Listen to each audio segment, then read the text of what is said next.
सादर नमस्कार, सादर जय जिनेंद्र। क्षमा ब्रेकिंग जैन न्यूज प्रतिदिन प्रातः दोपहर एवं रात्रि में देश भर से संपूर्ण जैन समाज से संबंधित सही और सकारात्मक समाचारों के लिए देखना और सुनना न भूलें। साथ में आपसे विनम्र निवेदन है कि यदि आपने इस चैनल को सब्सक्राइब नहीं किया है तो कृपया अवश्य कीजिए और शेयर और लाइक करके धर्म प्रभावना में सहयोगी एवं सहभागी बनिए। सागरोदा के पदाधिकारियों सदस्यों की तरफ से एवं मेरे परिवार की तरफ से त्रिकाल गुरुवर के चरणों में त्रिकाल नमोस्तु करता हुआ नमोस्तु गुरुवर गुरु। आज गुरुवर मेरे मन में एक विचार ये है कि वर्तमान में 3 लोगों के नाथ को गौण करते हुए मंदिरों में अधिकतर भगवान के रक्षक बोलो, क्षेत्रपाल जी बोलो, देवी बोलो, भक्त बोलो, उनके ऊपर वहाँ पे उनके अर्घ चढ़ाना, पूजा करना, दीपक जलाना, अगरबत्ती जलाना, भगवान के दर्शन किए न किए जल्दी से वहाँ आके, तो महाराज जी क्या ये उचित है या अनुचित है? देखो, मुझे नहीं मालूम ये उचित है या अनुचित, पर जो ये ऐसा करते हैं उनसे पूछो ऐसा करते क्यों। एक बार मुझसे एक बहन जी ने सवाल किया कि महाराज इन सब की पूजा करनी चाहिए। मैंने कहा आप करती हो? बोले हाँ। क्यों करती हूँ? बोले क्यों करती? बोले महाराज जी ऐसा कहते हैं कि इनकी पूजा करने से रोग शोक संताप नहीं होता। इनकी पूजा करने से रोग शोक संताप नहीं होता। मैंने कहा अच्छा, आप कब से कर रही हो? बोले महाराज 25 साल से कर रही। मैंने कहा फिर तो आपके यहाँ कोई रोग नहीं होगा, किसी को बीमारी नहीं? महाराज जी इसीलिए तो आपके पास आई हूँ, कोई ना कोई बीमार बना ही रहता है। हमने कहा शोक तो बिल्कुल नहीं हुआ होगा। बोला महाराज पिछले 1.5 साल में 3 मौतें हुई, जिसमें 2 कच्चे मौतें हुई। बोले ठीक है, टेंशन तो नहीं रहता? बोला महाराज जी आप रास्ता बताइए ना। बड़ा टेंशन है, फैमिली डिस्प्यूट चल रहा है, हमारा आपस में कोई सेटल नहीं हो रहा है, सेपरेशन नहीं हो रहा है, बहुत टेंशन में महाराज, और बिजनेस का भी टेंशन। तो हमने कहा अभी आपने कहा कि इनकी पूजा करने से रोग नहीं होता, शोक नहीं होता, संताप नहीं होता।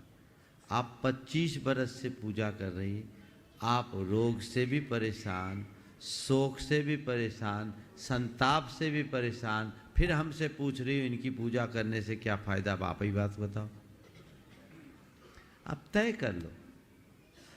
मुझसे किसी ने कहा ऐसा करने से रोग शोक खत्म हो जाता है। मैंने कहा साबित कर दो।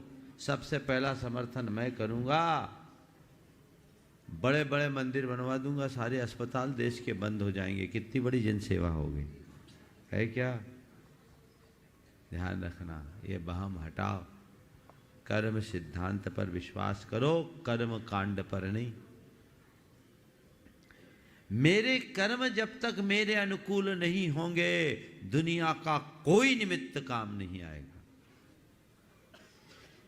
जिसका कर्म अनुकूल होता है उसके सब अनुकूल होते हैं, और जिसका कर्म प्रतिकूल होता है सब प्रतिकूल हो जाते हैं। इसलिए केवल ऐसी पूजा करने से कुछ नहीं होगा। और ध्यान रखो, पूजा करने से पुण्य अर्जित होता है, तो भगवान की पूजा करो, पुण्य अर्जित होगा, अपने आप समस्याओं का समाधान होगा। ऐसी कौन सी शक्ति है जो भगवान की पूजा से तो न मिले और उनकी पूजा से मिल जाए? एक ने कहा भगवान नहीं देते, ये दे देते। अरे भगवान नहीं देते ऐसी बात नहीं है, भगवान दे नहीं सकते, और जो भगवान नहीं दे सकते वो कोई नहीं दे सकते। भगवान करता नहीं है तो वो कैसे करता हो जाएंगे? इसलिए अपने श्रद्धान को पक्का बनाइए। और जिनका मन कच्चा है, 70 मड़िया पूजने वाले को कौन रोक सकता है? तुम जानो, तत्व ज्ञान को समझो। आज भगवान गौण हो रहे और दूसरी दुकानें ज़्यादा चलने लगी। काश हम अपने जीवन के मूलभूत रहस्य को समझे होते तो ये दुविधाएं हम पर हावी नहीं हो। और आगे भैया जी, और यही चलते हैं शंकर सदन की। एक और पूछ लेने दो। हाँ, नमस्ते गुरुदेव। मेरा प्रश्न ये है, हेलो बोलो। नमस्ते गुरुदेव। हाँ, मेरा प्रश्न ये है कि नमक और शक्कर दोनों दिखने में सेम दिखते हैं, और शक्कर ज़्यादा डाल दो तो शुगर हो जाती है, और नमक ज़्यादा डालो तो खारा हो जाता है। तो इसको कैसे दोनों समित लेके चलें? भैया ये तो बात सही है ना, ज्यादा डालते क्यों? डालने से पहले ये सीखो कि कितना डालना है। अति सर्वत्र बर्देत, ये तो हमको घुट्टी में सिखाया गया है, समझ गए? चलिए। महाराष्ट्री, मैं प्रिंसी, मेरे जैसे कई विद्यार्थियों की ये प्रश्न है कि जैसे हम IIT JEE की कॉम्पिटिटिव एग्ज़ाम की प्रिपरेशन करते हैं, तो कई बार हम मोटिवेटेड भी होते हैं, कई बार डिमोटिवेटेड भी। हम अपना मतलब हम जो पढ़ते हैं वो हमें याद तो रहता है, पर कई बार हम भूल भी जाते हैं।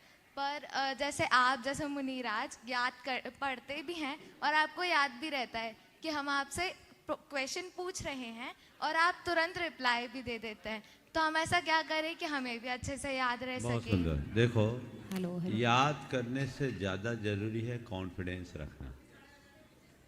हमें याद भी रहता है ना, कॉन्फिडेंस के अभाव में हम चीज़ों को भूल जाते हैं। तो सबसे पहली बात, हम जो भी पढ़ें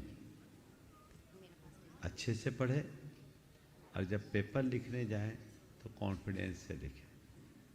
एक ट्रिक बताता हूँ अपने कॉन्फिडेंस को बनाए रखने का। जब पेपर की शुरुआत हो ना, तो गहरी श्वास अंदर लो। क्या? मेरी श्वास अंदर लें। और पहला शब्द जो है, लिखते समय श्वास भीतर होनी चाहिए। माने अपने लिखने की शुरुआत किससे करो? पूरक स्वर में, श्वास अंदर रहे, लिखोगे तो इससे पॉजिटिविटी जाएगी। और उस समय भगवान को याद कर लो, गुरु को याद कर लो, और मन में ये बात बिठाल दो, मुझ पर भगवान की कृपा है, गुरु का आशीर्वाद है, और मैंने मेहनत की है, पढ़ाई की है, मेरा पेपर अच्छा होगा। पहला काम ये करो, समझ गए? दूसरी बात, कॉन्फिडेंस रखो। क्यों? हमने साल भर पढ़ाई की, हमने जी भर करके मेहनत है। मैं जो लिखूंगा वही सही होगा, मुझसे गलत ना हो जाए, ये बात दिमाग से निकालो। मैं सही लिख रहा हूं, ये बात मन में बिठाओ। यदि ये बात बैठ जाएगी तो चीजें अपने आप जुड़ जाएगी और रास्ता प्रशस्त। महाराष्ट्री, इसी के साथ अगर बोलते हैं कि अनुमोदना करनी चाहिए जो आपसे ज़्यादा ज्ञानी व्यक्ति होता है, तो जब मेरे फ्रेंड्स के ज़्यादा मार्क्स आते हैं तो मैं उसको बोल देती हूँ। देखो सुनो, सामान्य रूप से तो अनुमोदना करना, पर जितने भी कॉम्पिटिटिव एग्जाम है ना, उसमें वो तो तुम्हारा प्रतियोगी है। तुम चाहोगे कि उसके मार्क्स ज़्यादा आ जाए तो तुम पिछड़ जाओ, तो ये तो प्रतियोगिता ने तो दुश्मन खड़ा कर लिया। इसलिए मैं कॉम्पिटिटिव एग्जाम के पक्ष में नहीं रहता। बात सही है, दूसरों के ज्ञान की अनुमोदना करने से अपना ज्ञान बढ़ता है, लेकिन यहाँ तो अपने ज्ञान बढ़ाने के साथ दूसरा का ज्ञान, उससे तुम्हें प्रतिस्पर्धा है, प्रतियोगिता है, ये बड़ी चैलेंजिंग है।